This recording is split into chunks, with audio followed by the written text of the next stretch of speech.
Do you love vintage looking cards with patterned paper, but not so much the cost of the designer paper? I have an easy to use, inexpensive alternative to share with you today. Hello and welcome to Karen's Creative Cards on YouTube.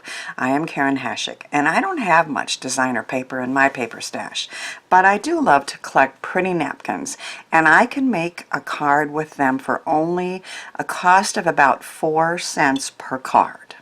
I was shopping at Marshall's with a friend, and we bought these two packages of napkins and split them. At this size, I can get at least 4 cards per napkin, and all of these cost only $5. So the cost of a whole card front is about 4 cents. But how can they be attached to cardstock, as they are too thin to use and normal adhesives would not work? Years ago, we were taught to iron them on with cling wrap in between, but that was not an easy thing to do, and the edges just didn't really stick. So I've learned a new way to attach them. It still requires a hot iron, but it's easier and works much better. I used it on this card and it worked beautifully. So this is one of those split front cards, and this is the napkin, vintagely looking. It's a thank you with some ferns there. And I love how that turned out. So let me show you, I'm going to show you 2 methods, but first I'll show you the one. We're going to start with a napkin, of course. And when you open this up, you see that again, it's a nice dinner size napkin, although of course the cocktail size will work.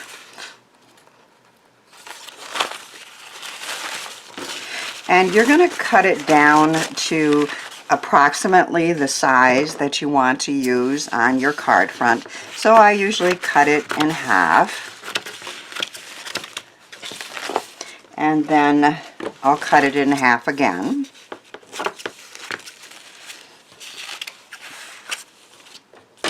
Now the first thing you always have to do with napkins is to skin it. And sometimes the layers will come off very easily and sometimes they will not. This is a 3-ply. You always want to make sure that your back doesn't look white. You want to make sure it's basically see-through. Sometimes the second layer can be a little difficult to take off. What you want, an easy way to do that is to take a piece of very temporary tape, lightweight tack tape, and put that on. Sometimes you need 2 of them, but basically you're just using that for a little help to separate the layers. And of course, because I want to show it, it's not happening, but oh, there we go. It's actually very easy to do. You just need to get the top separated from that white layer. And that's just a little tip that I learned in a class on an easy way to do that. So now we have a piece of very see-through napkin. Then we're going to lay it on, we're going to put this on cardstock.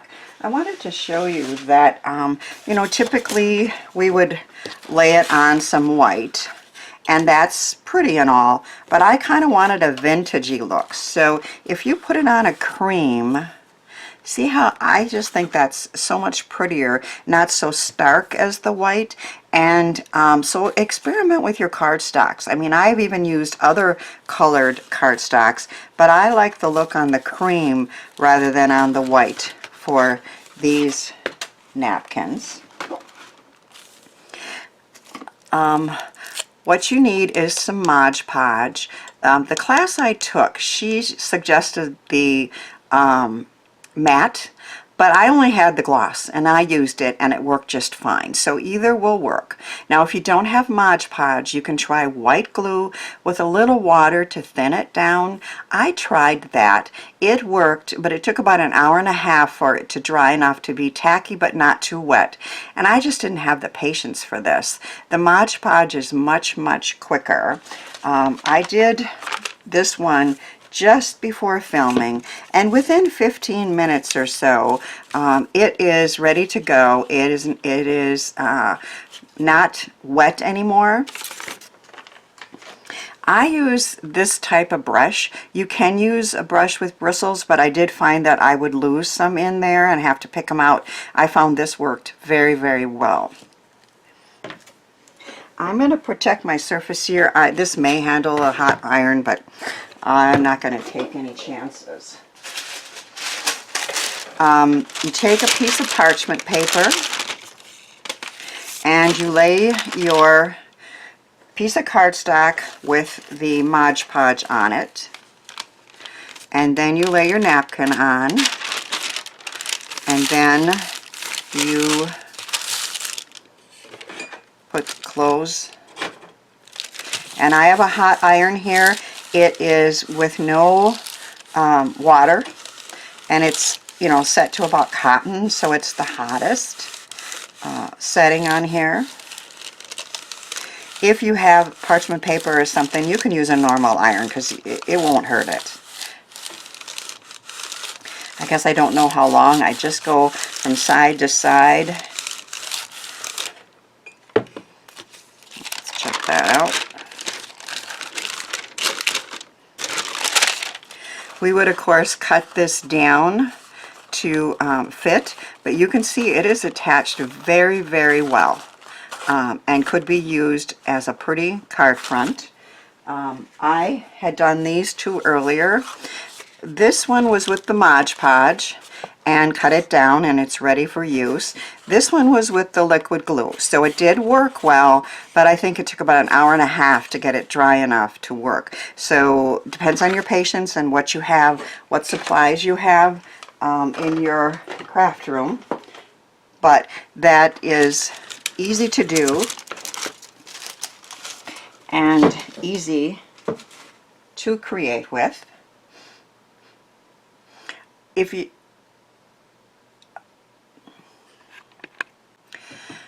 But that method does require a little patience and a hot iron.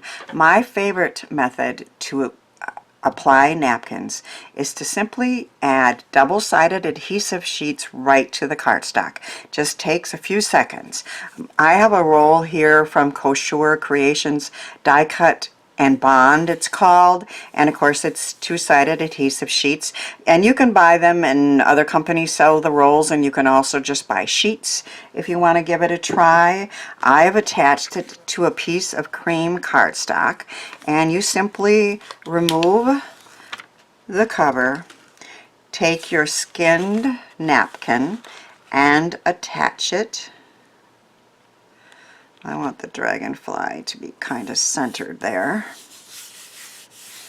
I usually cut my piece of cardstock just a little bigger than what I want. I can take a scissors and trim it, but it's easier just to use a paper cutter. If there's any wrinkles, as you can see, you can just get them out with your fingers and maybe a bone folder. So it is that easy to attach, and it stays very well. I'm going to cut this down just a little bit.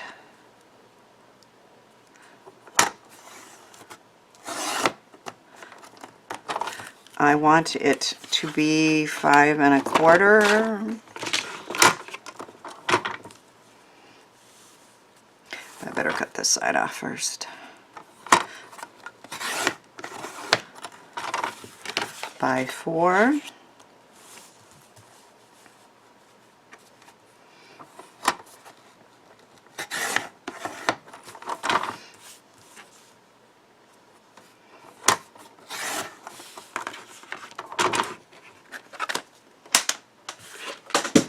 So we have a perfectly attached piece of cardstock, napkin to cardstock. I use that method to make these cards. Sometimes I like it a little wrinkled, a little more vintagey looking. I deliberately wrinkled this side up and attached that, and I added some ink. This side I didn't add ink to, and this is one of those book binding easel cards. So another fun way to use napkins. This one I made a shaker card with it. I have new shaker beads from Scrappiness that really move around really well, and that was another fun way to use those napkins. I am going to make a card. I saw this idea from Frenchie to make a card with flower seeds as a springtime gift, and I'm going to make one of those with this cardstock. I have a rectangle die from Crealys, and I love this set, because it has the little pin points, little dots on both the inside and the outside when I'm done cutting. I am going to put this in here. I want it centered, and I want to see the dragonfly in the inside. And I want it about 7/8 of an inch down, or 3/4, a little more than 3/4 of an inch down, which is good there. And my die cutting machine is off to the side here. I don't have enough room to have it on camera, but I am going to run this through.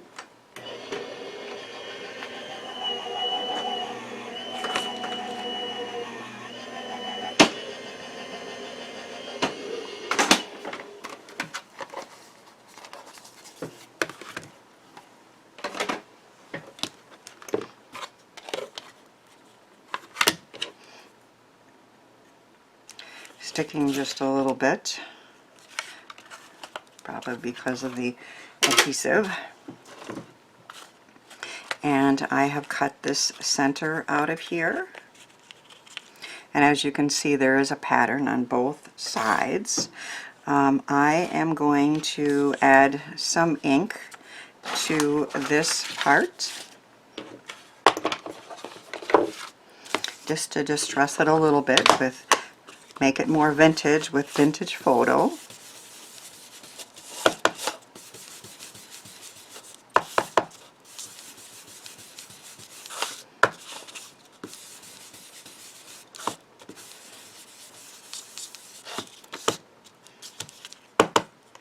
And on the inside just a little bit too, so that it stands out.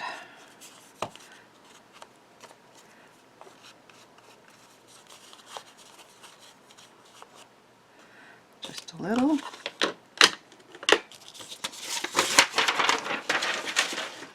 This is an A2 card base, and I am going to open it up.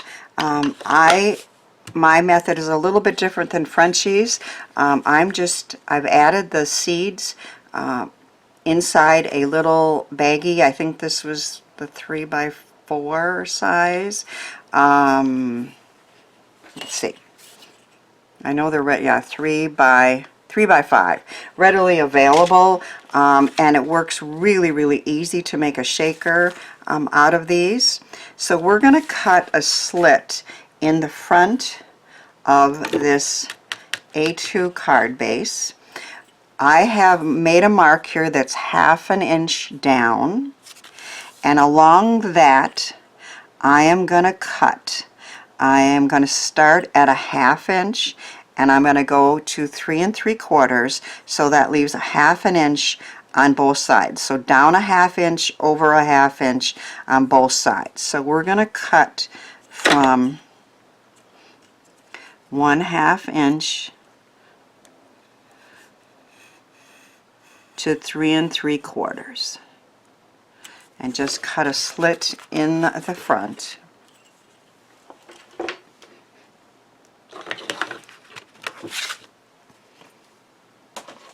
And then this little baggie will fit right through that slot.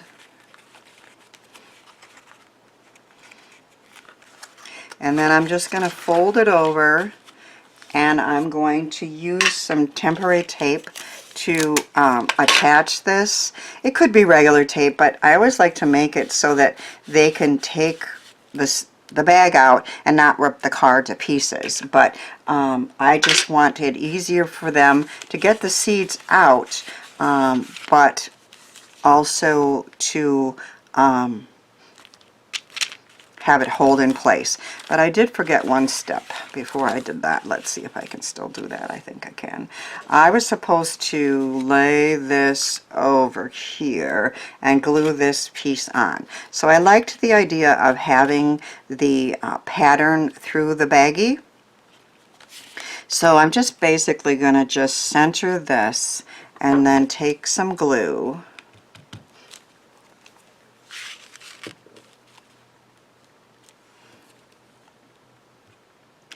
and attach the piece that we cut out. We could have green showing through the baggie, but I thought it would be prettier to have the dragonfly pattern continue from the back through the front. And so that pretty dragonfly is going to show through the baggie.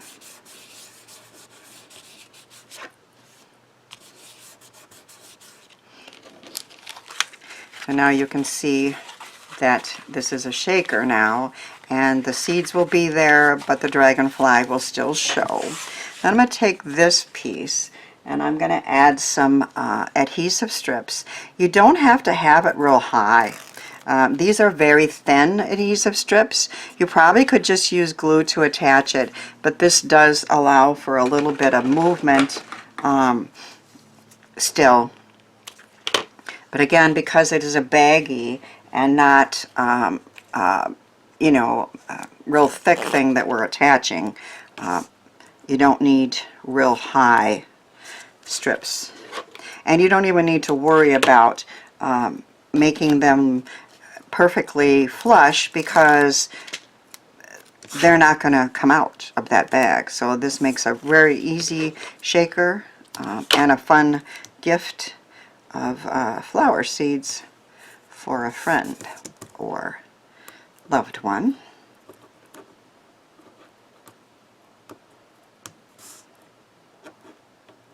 Sometimes getting that topping off is the hardest part of a card, right?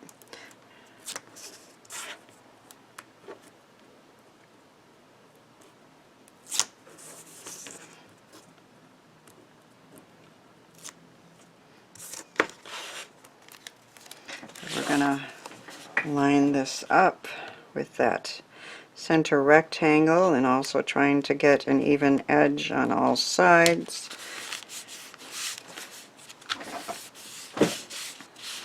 I have a couple dragonflies here that I punched out that I am going to attach to a card. I've cut a couple glue dots in half. Do you guys remember when there was really micro glue dots? I mean, they were smaller than the micros that they have nowadays, and I really liked those, and now I can't find them. So I don't know why that is. So if anybody knows a market for really small, tiny little glue dots, let me know.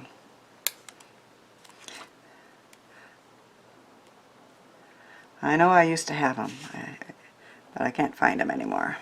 So we've added a couple dragonflies, and we had a really easy shaker to make with vintage looking napkins. On the inside I have bloom.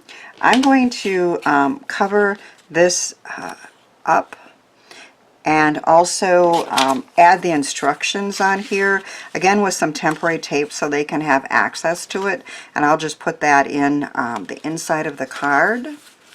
And we have a very easy to make fun shaker card with seeds. I had great fun designing all these cards with napkins, and I hope they inspire you to give some of these ideas a try.